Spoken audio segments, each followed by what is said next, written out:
Hey there guys, Tom here. Welcome back to my movie channel. Thank you very much for joining me for this, my review of the controversy-free film, Captain Marvel. And as always, if you have not subscribed to this channel yet, make sure you hit that subscribe button and ring that notifications bell so that you never miss out on my take on all things movies. And make sure that if you've seen Captain Marvel, let me know what you thought of the film in the comments section below, and I'll reply to as many comments as I can. So here's what I liked about Captain Marvel. Brie Larson is obviously a very talented actress. She's won an Oscar. I've seen a lot of criticism going around about her performance, that it's bland and it's this and it's that, and even from the trailers when they came out, people were like, she can't act, she's a terrible choice for this role, and sort of judging her before they'd seen the entire movie, I feel like. And I actually didn't find her performance in this film bland. I thought she played the role the way she was supposed to play the role. You know, Captain Marvel, for a significant portion of this film, doesn't really know who she is, but she still displays personality and spunk and charisma. But I feel like because she doesn't have that typical MCU characterization of like a Thor or an Ant-Man or an Iron Man, where it's constantly with the quips and the funnies and the jokes, people see it as bland. And it's like, it's not bland, it's just not what you're used to in a major MCU hero. And I actually appreciated that they took a bit of a different approach to this character than they did with any of their other MCU heroes. I think the pairing in this movie that really make the heart of this film, if you will, is the relationship between Captain Marvel and Nick Fury. And their dynamic back and forth just works so well. This movie is partly buddy cop movie, and these two actors just work so well together on screen. You can tell they just have this chemistry about them. They have the best chemistry in the movie by far. And there's a lot of them together in this movie, and even then you still want more of a good thing. I wanted to see them two together every single second of this movie. I wish there was more of it, and there's quite a bit of it, and I still wanted more. Now, as you all know, this movie is set in the 90s, and so they had to use the de-aging technology on Samuel L. Jackson. Even though I'm kind of wondering, did you really need to use the de-aging technology? Because I'm not sure Sam Jackson ages. Like, he hit a certain point and he just stopped aging. Sam Jackson looks amazing for his age anyway. The man is in his 70s, and he looks like he's in his 40s. But the CGI that they did on his face to make him look younger is absolutely flawless. It is the best de-aging technology that's ever been done on an actor, in my opinion. You don't even know the difference, honestly. You really don't. There's not even that moment like there was, say, in Rogue One with Peter Cushing as Grand Moff Tarkin, where for the first, 5 seconds he's on screen, you're like, ugh, what's that? And then eventually your brain just gets used to it. There was none of that with Sam Jackson. It was like immediately, oh yeah, that's just Sam Jackson with some hair. And that's the best kind of CGI. The CGI that you don't notice is always the best CGI. Okay, let's talk about former Robin Hood villain, an Australian national treasure, Ben Mendelsohn, or Mendo. Hashtag Mendo.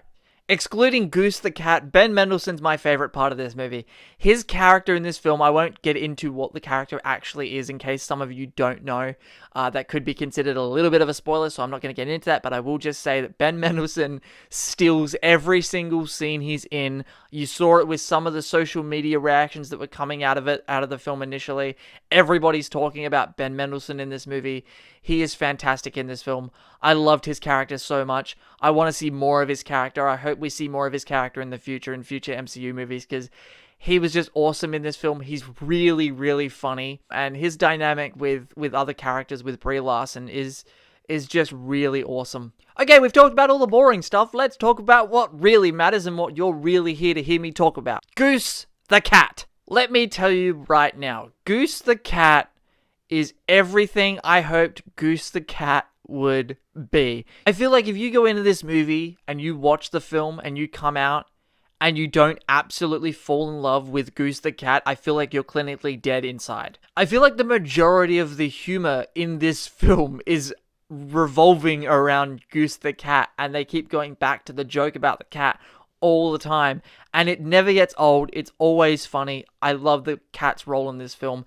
I mean, they even did like his own live stream at the premiere. They just did Goose the Cat live, and they just showed the cat walking around the red carpet for 2 hours. I mean, so they hyped the cat up, and it was worth the hype. It really was. Alright, let's talk about some things that maybe didn't work so well in the movie. I really enjoyed Captain Marvel overall. I think Captain Marvel is a really solid MCU film.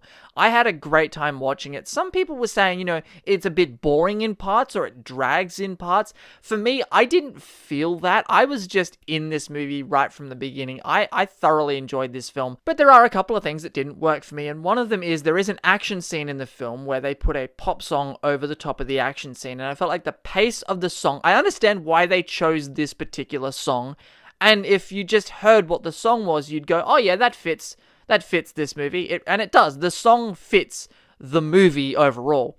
It just didn't fit the particular fight scene that it was used in. It was like the pace of the song didn't match the pace of the fight, so it felt a little bit jarring. But again, I understand why they used the song, but maybe they could have found other places to use the song and picked another song to match that fight a little better. The film also really doesn't have any big wow moments. You're not going to walk into Captain Marvel, watch it, and expect like an airport level wow moment in this film. There's no Thor arriving in Wakanda level moment in Captain Marvel, and that could be a criticism of the movie, and it's a minor criticism for me. There really isn't a big wow moment. Like, even in Ant-Man, in the first one, you had that fight between Yellow Jacket and Ant-Man at the end with the giant Thomas the Tank Engine. That was kind of a wow moment. In Captain Marvel, there really isn't that kind of moment. I also don't feel like they tried to put in that kind of moment in this film. Maybe that was intentional, I'm not sure,